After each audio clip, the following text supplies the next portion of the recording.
తిరుమల లడ్డు వివాదంపై ఏపీ ఉప ముఖ్యమంత్రి పవన్ కళ్యాణ్ ట్విట్టర్ వేదికగా స్పందించారు. తిరుపతి బాలాజీ ప్రసాదంలో జంతువుల కొవ్వు కలిపినట్లు తెలిసి కలత చెందానన్నారు.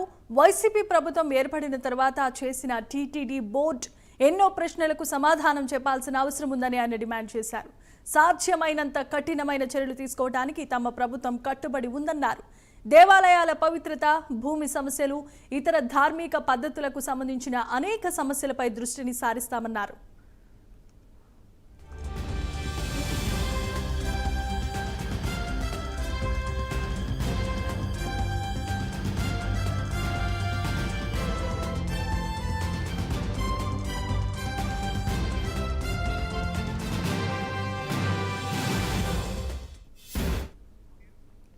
దేశంలో దేవాలయాలకు సంబంధించిన అన్ని సమస్యలను పరిశీలించేందుకు జాతీయ స్థాయిలో సనాతన ధర్మ రక్షణ బోర్డును ఏర్పాటు చేయాల్సిన సమయం ఆసన్నమైందన్నారు.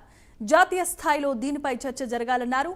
సనాతన ధర్మాన్ని అపవిత్రం చేయకూడదని అంతా కలిసి ఇలాంటప్పుడు ముందుకు రావాల్సిందిగా సేనాని ట్వీట్ చేశారు.